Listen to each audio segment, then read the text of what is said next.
दूसरी शादी। आदि की शादी के लिए उसके मम्मी पापा रिया के घर जाते हैं। अरे कैसे कर दे शादी भाई साहब। आपका बेटा तो अभी कुछ करता ही नहीं है। सुना है आगे पढ़ाई करने के लिए शहर भी जा रहा है। तभी तो भाई साहब हम चाहते हैं कि शहर जाने से पहले इसकी शादी कर दे। और कमाने का क्या है, हर कोई तो पढ़ लिख कर कमाता ही है।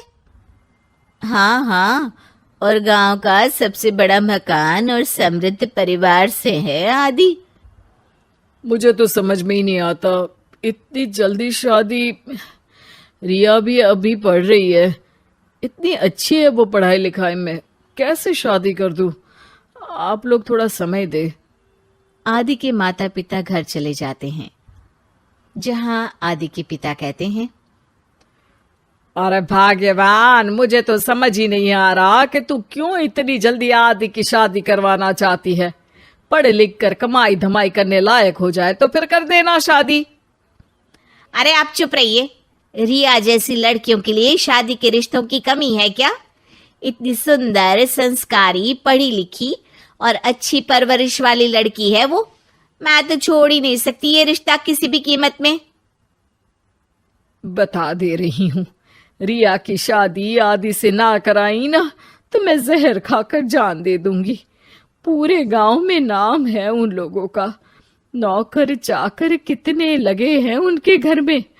अरे मेरी बेटी तो राज करेगी, राज।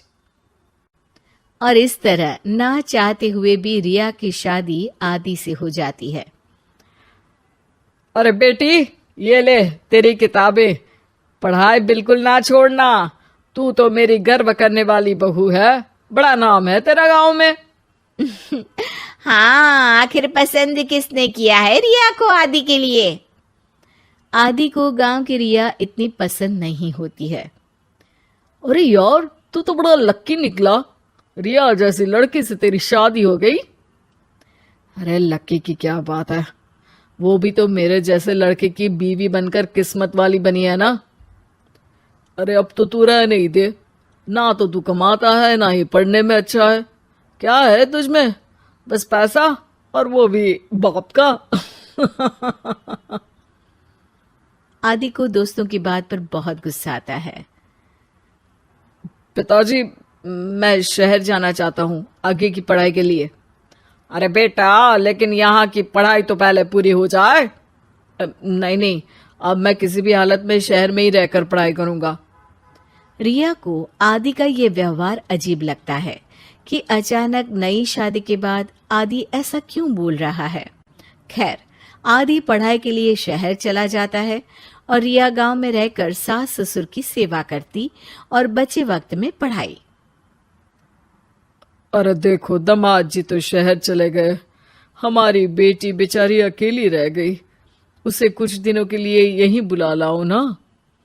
रिया की माँ रिया के ससुराल उसे लेने जाती है कि उसके सास ससुर कहते हैं, अरे नहीं नहीं बहन जी, हमारा मन तो रिया के बिना नहीं लगेगा। हाँ माँ, इनको तो शहर जाना ही था पढ़ाई के लिए, बस थोड़ा पहले चले गए। माँ खाली हाथ वापस आ जाती है।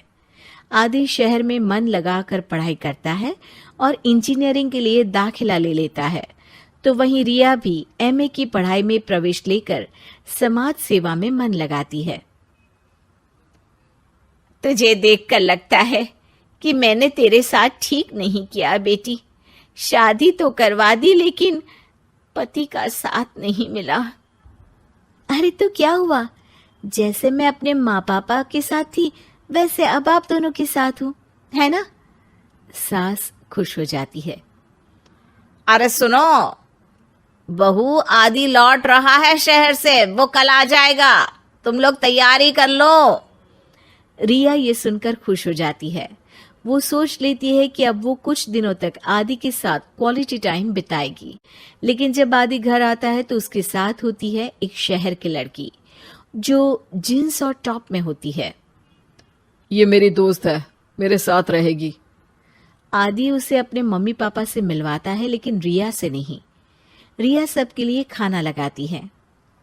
अरे ये नौकरानी कितनी सुंदर है, खाना भी अच्छा बनाया है।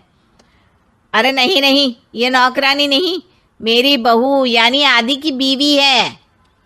ये सुनकर लड़की शांत हो जाती है और आदि की तरफ देखने लगती है, फिर वहां से चली जाती है। अरे माँ, क्या जरूरत थी घर की कहानी बताने की? देखा, अब वो बुरा मान गई ना। वैसे भी मैं आप लोगों को बता देता हूं, मुझे रिया के साथ नहीं रहना। मैं शिवानी से प्यार करता हूं और उसी से शादी करूंगा। मैं रिया को छोड़ रहा हूं। आदि ये बोलकर उस लड़की के साथ शहर चला जाता है। रिया ये सब देखकर रोने लगती है, अपने कमरे में चली जाती है जहां सास ससुर उसके पीछे आते हैं। हमें माफ कर दे बेटा। वो दोनों उसके सामने हाथ जोड़ते हैं। आप लोग ऐसा क्यों बोल रहे हैं? ये तो मेरी किस्मत थी, पर अब मैंने सोचा है कि मैं भी आगे पढ़ाई करके आगे बढ़ूंगी। रिया पढ़ाई लिखाई करके पूरे जिले की कलेक्टर बनती है। आदि उसे छोड़कर शिवानी से शहर में ही शादी कर लेता है। फिर एक दिन रिया के ससुराल में, अरे बेटी रिया, तुझसे मिलने कोई आया है। कौन है माँ? हमें आपकी बहू के बारे में सब पता है। मैं आप लोगों से अपने बेटे के लिए आपकी बहू का हाथ मांगने आई हूं। रिया के सास ससुर और माता पिता ने मिलकर ये फैसला किया था कि वो रिया की शादी करवा देंगे। पूरे जिले में नाम कमा चुकी रिया की शादी उससे भी बड़े ओहदे के सिट से हो रही होती है कि शादी वाले दिन आदि भी वहां आ जाता है। अरे माँ, ये क्या हो रहा है? तेरी हिम्मत कैसे हुई घर में घुसने की? पूरे गांव में हम लोगों की नाक कटा अकेला छोड़ गया था एक लड़की के लिए, अब क्या लेने आया है? माँ, वो लड़की ठीक नहीं निकली। उसने मुझे धोखा दे दिया माँ। मैं रिया की कीमत समझ चुका हूँ। अरे इतने बड़े जिले की कलेक्टर है वो। मैं यहाँ नहीं था, फिर भी उसने आप लोगों का पूरा ध्यान रखा। बहुत लेट हो चुका है बेटा। रिया आज अपनी नई जिंदगी की शुरुआत करने जा रही है, अब उसे भी जीने का हक है। वो तेरी सुविधा से जिंदगी नहीं जी सकती। तूने तो हीरा खो दिया बेटा।